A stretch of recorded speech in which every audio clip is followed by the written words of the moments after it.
different stories. Are we rolling? Yes. Oh, excellent. Well, first of all, thanks a lot for doing the performance. Pleasure. I'm unashamedly a fan of Oasis, so I hope I don't sound too fanny when I ask you these questions. Just going right back with you and your brother, back when you were really young, I mean, what music were you listening to, and what were your real influences back then? Well, for me personally, first off as a small child would have been, the first music I ever heard was, believe it or not, the Beatles. Yeah.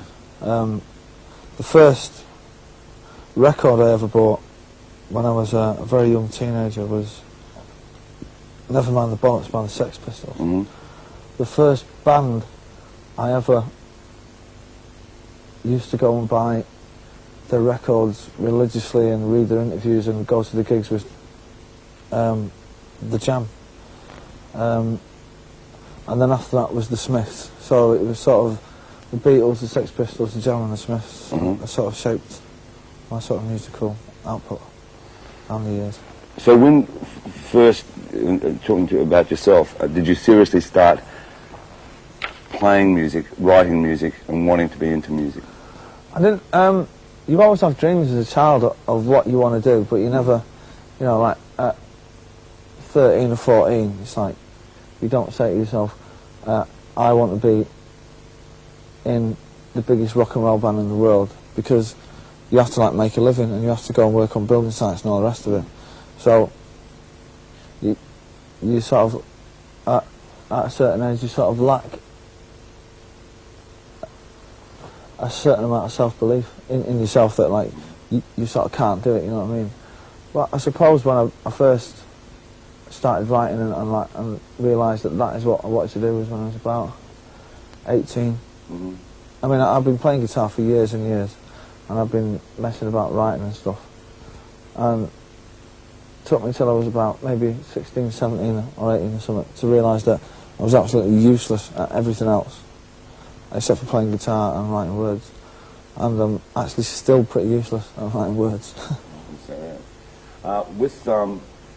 With yourself and your brother and then forming the band, when did that really become a reality for you? Well, the band was, well, Oasis were Oasis before I joined. I was actually the last person to join, Brian Allen. He was just joined recently, about a year ago. I'm not really sure of how Bonehead, Griggsy and our kid came to form the band, because I was like over here touring when I was a roadie and stuff like that. In fact, they still haven't told me how they came to like to form a group. I just sort of gatecrashed it, if you like. Right. In about 1991, something like that. So I really don't know how like them three sort of came together. I still don't know to this day. So prior to joining the band then, with your songwriting, just an estimate if you can, I mean, how many songs would you have written, do you think, prior to that? Maybe 20? Yeah. Yeah, 15, 20, something like that. And what were you doing with them? I was doing absolutely nothing. Yeah. I wasn't in a group. I could play guitar, but I was a roadie. I didn't know anybody else who could actually play a musical instrument, because, you know, I've known Bonehead for years and Griggs, and they never bothered to tell me that they could actually play any stuff. So I never done nothing with them, really. I just sort of like wrote them down on pieces of paper and that was it. I sort of like just folded them all up and stuck them in a drawer in my bedroom and that was it. And sort of like forgot about them. They're probably still there actually. So with you and Liam then, I mean, we were often working alongside with Liam on any of this stuff? I've never worked alongside Liam with anything. No? No. Liam doesn't write. He doesn't write words or music or anything like that. He just sings and that's it. I mean, I've never written alongside anyone, ever. I've always sort of like done it on my own. Because I'm probably a bit too stubborn to work with anybody else. Really. All right, now, I mean, just taking, well, the first album of Definitely Maybe, I mean, the thing that probably was one of the most striking things for anyone as a listener, surely, was that the songs were so powerful and they were so different. Would that have been because of your influences that they come from everywhere? I just think that the four bands that I mentioned earlier, the Beatles, the Sex Pistols, the Jam and the Smiths, I think if you would look at Oasis, you could probably say that we were a four-way mix of them four groups. I'd like to think so, certainly. And we've never claimed to be innovative or anything like that. We'll take music from anyone and from anywhere, and we'll take influences and then we'll turn it around and make it our own.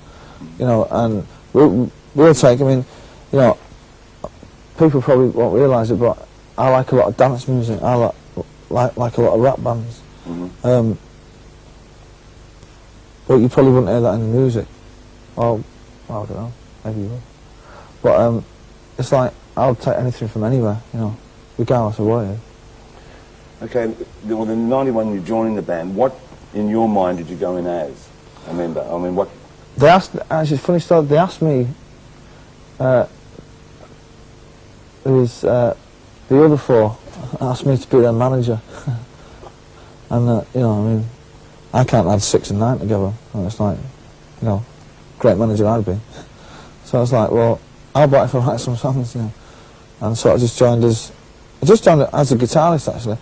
And then gradually just started writing more and more songs and just ended up writing all the songs. Right. So what was the band using as their catalyst for songs for their band before you joined them? Bonehead and Liam used to write songs between them. And they wrote one good one, and the rest that they wrote were pretty poor. Right. So Supersonic came out and got great, what I read, critical reviews. Going in and making Definitely Maybe, were the songs that you wrote, had they already been written, or did some of them form in the studios, or how did that all come about? On Definitely Maybe I wrote one song in the studio which was Slide Away. Everything else was written 2 years before we actually even got a record deal. So it's like we knew what the first album was going to be. We knew we've had the actual recorded output of the band. It's like as like the artists, we're like 2 years ahead of everybody else because we know what the next album's going to be like, and the one after that. And then by the time we get to the third album, we'll know what the fifth album's going to be like, if indeed there is a fifth album. Right. So with this album, were you playing many live gigs at the time? Loads, yeah. Yeah, we used to play. Well, even if we weren't playing anywhere, we used to rehearse 4 nights a week in our little sort of like practice room. And we'd be there from 6 o'clock at night till like midnight. It'd be 6 hours a night, 4 nights a week, just playing, just being a band, if you like, just like the 5 of us hanging out together and being a group, you know. And you know, it was like it was a good learning experience for us because we actually learned how to play our instruments in our own practice room, as opposed to some bands who get signed on the strength of like a demo, and then, you know, before they know it, the first single's in the top 40 and on top of the pops, and they still don't know, you know, who they are, or like what they're supposed to sound like or anything like that, which is a shame for them groups. We were actually lucky in a way that we actually sort of grew up 2 years on our own and nobody had ever heard of us, which is cool.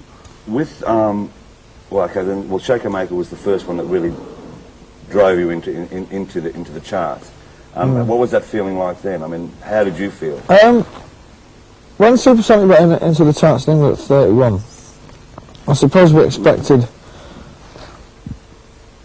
a top 40 hit, if you like. So we were expecting that. So then Shaker Maker was the second single, and we didn't expect to, and that went in at, what was it, 11 or something? Yeah, number 11. And we never expected that jump. I mean, if it would have gone in like at, 29 or something like that, or like the 20s or something, we'd have been probably quite pleased. But then we found it was like 11, and we was like, well, and then like, it's since then it's all just stepped up. Yeah. You know, so we've not really had a chance to think about, like, how big we are really is, because we've always been too busy working. You know. Well, Live Forever became then the next one, which even went higher, Yeah. and really then started establishing you as a band, not only obviously in the UK, but it started to get international recognition, Yeah. which is unusual for any band. I mean, for instance, in America here, it takes, you know, it can take a long, long time for even a band to be so huge in the UK or even in Australia to break into the American scene. That seemed to come fairly quickly. I put it down to having good songs. I mean, especially for British music, I don't think I think you'll find the last English band was something like, I don't know, like, you know, like Police or something like that. To sort of, you know, I mean, to sort of do what we're doing now, but I just put it down to being good. If you're good, you will get success anyway. Doesn't matter where you come from. I mean, if some Scandinavian group would have wrote the song Live Forever or Wonderwall, that would just be a massive, like, record all over the world, regardless of whether they come from Manchester or whether it's Liam and Noel or anything like that. If Bjorn and Benny would have wrote Wonderwall, that would have been a massive hit all around the world, because it's a great song. You know. Not only with great songs, but both with both albums, there's I think an amazing production value in this as well. With the first album, Owen was just really the overseer of production, wasn't he? And Mark. Well, Mark Cole sort of. Me and Mark produced it. It's credited to Oasis and Mark Cole. Although still to this day, I can't actually work out what the other four done on that album, because they spent most of the time in the pub. Well, it's true. Bonehead actually went off on a canoe one day, and we didn't see him for 4 days, and he got a production credit. But Owen sort of, me and Mark sort of produced it, and then me and Mark couldn't mix it really, because we like a bit of a party, and we sort of couldn't get our heads around it. Right. So we had to give it to somebody else. And I'd actually got sick of trying to mix the album. It was really, really getting me down. I was at my wit's end, and Marcus, our manager, knew Owen, and he said, well, why don't we give the tapes to Owen? And he'd heard the group, but he didn't really know any of us that well, so it's like, and he sort of mixed it in his own studio on his own. And then these mixes came back, and it was like, it was proper, you know, so from then on he's just like worked with the group, you know. He was sort of a remixer, if you like. Now with both albums, I can't find any credits like for arrangements, as far as like, I mean, there's some brilliant string arrangements in your stuff. There's some brilliant acoustic arrangements. I mean, when you write the songs, do you hear them, do you picture them when you're writing them? Yeah? Yeah. Well, when I'll sort of like be writing a song on the guitar, and then when I actually nail it and it's finished, I'll just play it to myself over and over again, every day until I go into the studio. And each day you'll think, all right, well, we should have strings on that, or we should have like a mouth organ here or something like that. So every single day that you play it to yourself, you hear something new. Right. It's just a case of inspiration, really. It's like, you know. Okay, so how then do you transpose your thoughts to then when you're actually recording this? You know, to be quite honest, right, I haven't got the faintest idea how it comes about, really. Because like, I look at a mixing desk, right, and it's a load of funny-looking knobs. And like, you know, I wouldn't even go near a mixing desk. Owen works the desk. I just sit behind shouting. Right. Really, just saying, make it sound like, you know, an aeroplane, and he has to do that. I just demand how the record sounded, and Owen has to sort of do the donkey work, if you like. Have you always had a love, I mean, for records that have string arrangements? The strings are fascinating, and they're an amazing instrument. Yeah, they are. I mean, I'm not... I've just had a love for for great records, regardless of what instruments you used on it. I mean, I could listen to,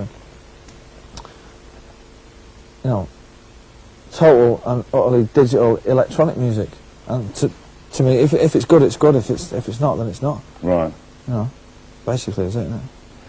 Okay, well, after the initial success of Definitely Maybe, the band's at a certain level. You're given the British Award for Best Newcomer, the Brad Award for NME, you literally cleaned up that year, and then having to go into the next album. When and where did you write the songs for the next album? I mean, how did you approach this album, Morning Glory? Hello, Roll With It, She's Electric, I'd already written towards the end of the last album. Some might say it came out as a single, obviously, like about 6 months before the album. The rest was just, you know, sat around just writing, just like, really just like farting about, just like messing about, and like, Wonderwall took 10 minutes, literally. Cast No Shadow took like 10 minutes. Morning Glory took about 20 minutes. It just, I mean, when I was writing the songs for that album, they were just coming so fast like that. We knew it was just going to be like the biggest selling album of this decade, and the best album of this decade. Because I don't know where they came from, and to this day it still startles me. They were just coming out, man, and I was writing like a song. You know, I was writing 2 songs a day, man. You know. All right, because the songs are so different. Is your songwriting dictated by mood, or I mean? I don't know what it is. I haven't got the faintest idea, and I don't want to know. As soon as I know where it comes from, then I'll label it, and then as soon as I label it, then you just compromise it. As soon as you compromise it, then it's just not fun anymore. As soon as it's not fun, you might as well pack it in. Well, with Champagne Nova, with Paul Weller playing guitar, which is great. I mean, did he obviously was a fan of the band? How did that come about? Well, we was doing some festivals in. It would have been last August, and we had these like sort of like cassettes of like these sort of like rough mixes. The album wasn't mixed, and we ended up doing a few festivals with Paul, and obviously, like, you know, we're sort of friends, and all the people who work for him, so we know him quite well and stuff, and we just had like this like sort of cassette of rough mixes, and we was playing it to him, and he said, I'd like to play guitar on that. So I was like, right, fair enough, you know, just come down to the studio Wednesday and like, we'll do it. And that was it. No.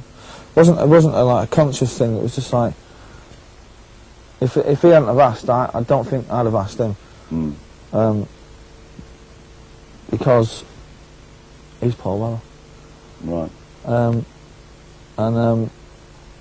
But it wasn't like, it was like when I played on Stanley Road. It wasn't a conscious thing. It wasn't like planned that I was going to go and play on Stanley Road. It's like I just happened to be there, and he was like, "Oh, do you fancy playing a bit of guitar on this?" And I'm like, "Okay, yeah, come on, yeah, why not?" You know, it was just like a very natural thing. So without it being personal, when Tony left the band and Alan joined, what happened there? To be quite honest, I'm not allowed to speak about that at the moment, because it's all in the courts and stuff. All right, well, Alan is basically on all of the second album, Morning Glory, apart from Some Might Say, right? Yeah. With the band as it is, when did you, or you personally, realise that you really not only were selling an enormous amount of albums worldwide, but the respect from the industry, from, I mean, be it your peers or whatever, was coming abound? I mean, I haven't seen that sort of respect for a band for a long, long time. From all quarters. I think people respect us because we don't play the game. We do to a point where it's like we will go and like we will work. We are the hardest working band. Certainly, like in England, like without a doubt, we will. You know, we've been like on the road since. Well, you know, for like 2 years. You know what I mean? And we were like. We will do whatever it takes, you know, for the success that we want as a group. But there does come a point where it's like we won't play that corporate meet and greet, shaking hands with the record company boss, just and the record company boss's wife and all that. We don't like dig all that. You know what I mean? It's like we'll like work hard and we'll do interviews and we'll do photographs and we'll go to radio stations and all the rest of it. And we'll do things like this because we want to be the biggest band in the world, but we won't sell our souls doing it. You know, we have to be true to ourselves, and we won't be made fools out of. And if and people have said sometimes, oh, well, you sort of like disrespected so many people on the way up, and people have said to me, well, what happens if you meet them on the way down? And it's like, one, we ain't ever going to come down anyway, and if we do, we'll disrespect them on the way down as well, right? As well as on the way up. You know what I mean? Because we rule the world. Well, going back to this album, and you were saying about once you've written the songs, and they are fantastic songs in this album.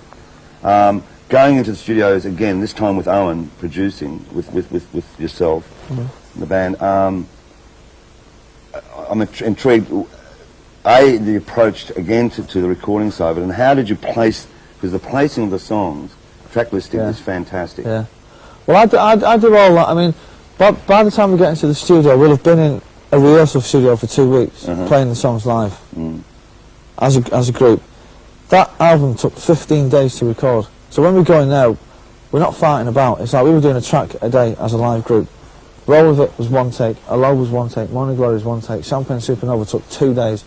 We was like, because we'd have been in the studio for 2 weeks, playing them through as a group. And when we go in there, ain't no messing about going there for 6 months. It's like, we're a band. We play guitars through double loud amps. It doesn't take producing. Some songs do, like Champagne Supernova, took a bit of thinking, because like the sort of like arrangements. Well, you may say sort of like it's that easy, but what I find, and being a record producer or past record producer, I find the production totally amazing.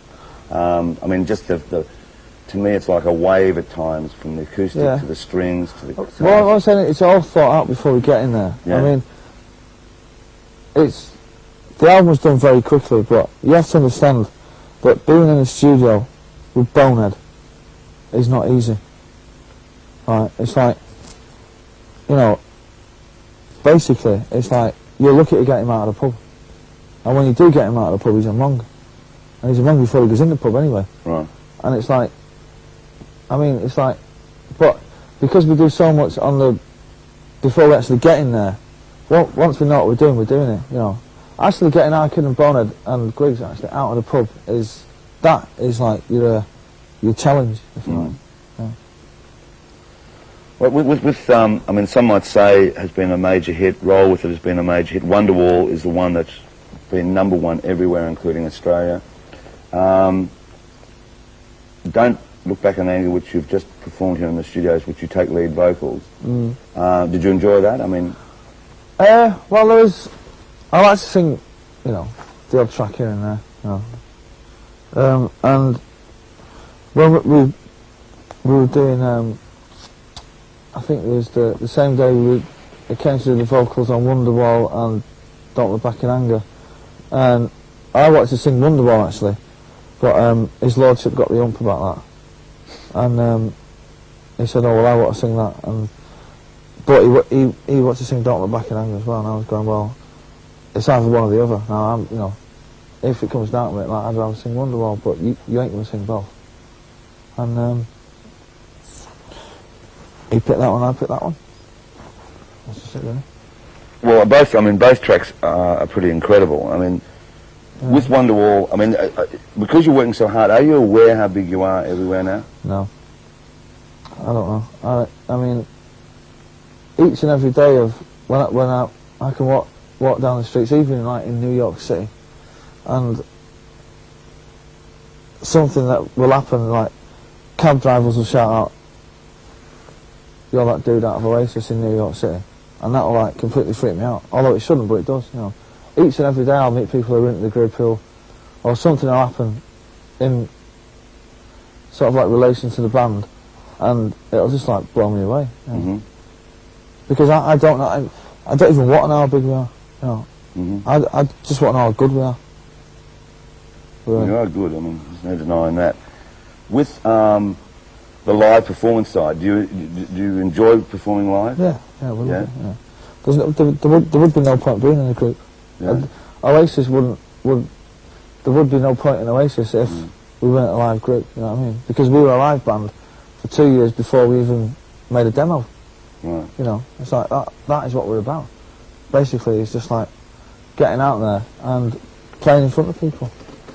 That is Oasis, you know what I mean? Although like the records are great, but until you've seen, I know it's going to be hard for people in Australia to understand this, but we are going to come there, you know what I mean?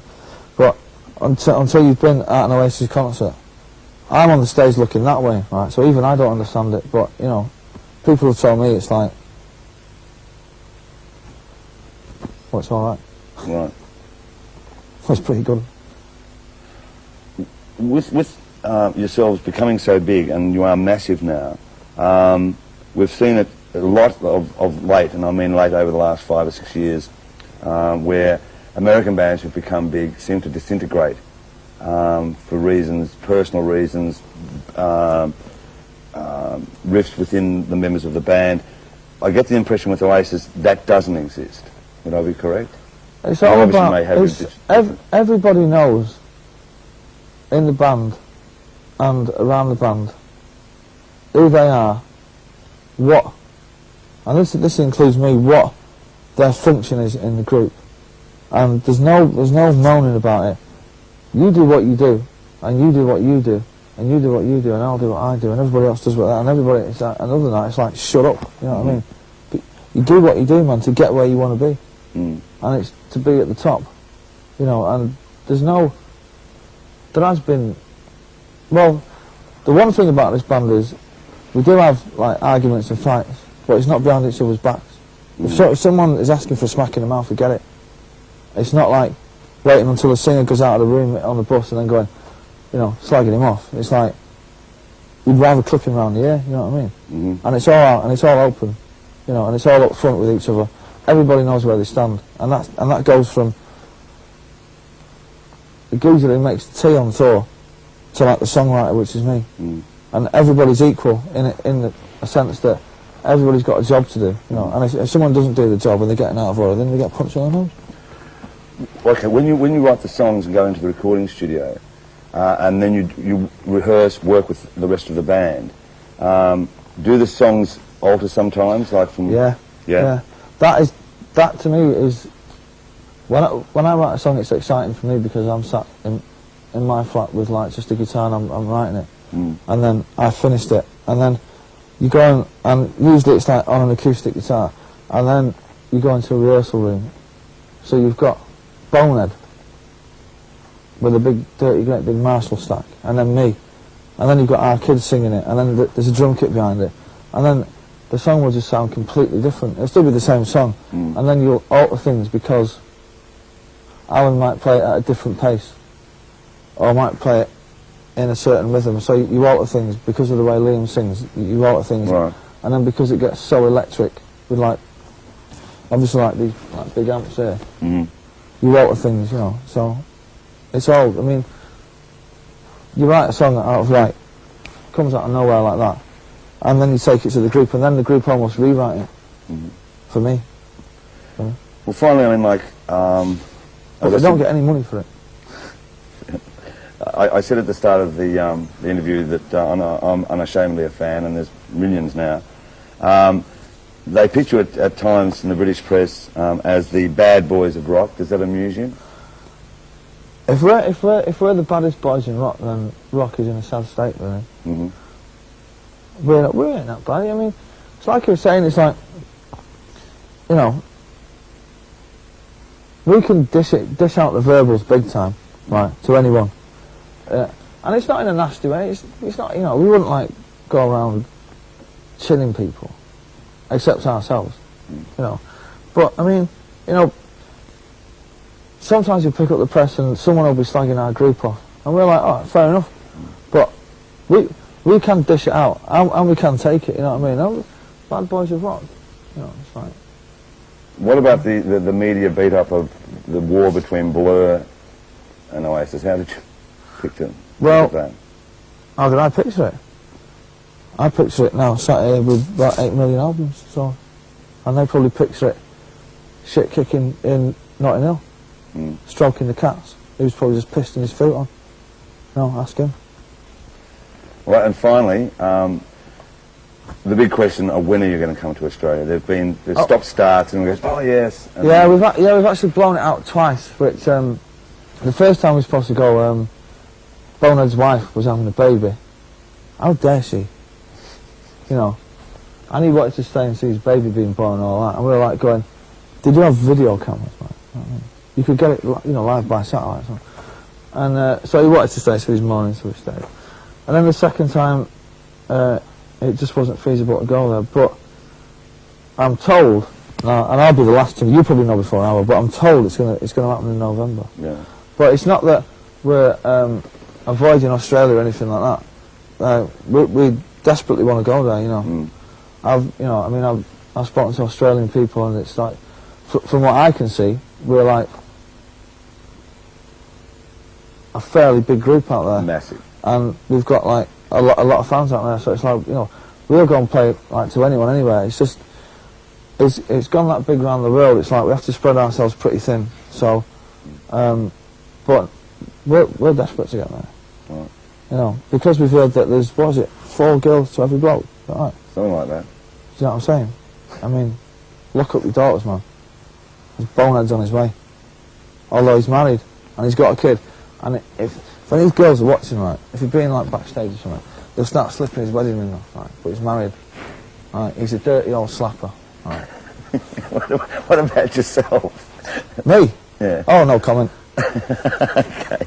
All right. Listen. Thanks a lot for doing the interview. Yeah. And if I can find it somewhere, the only thing I can give you is for thanks for doing this and the performance is that I think I've still got the interview I did with John and Yoko way back when they announced when John announced that the Beatles were breaking up. So if I can find it, you can have it.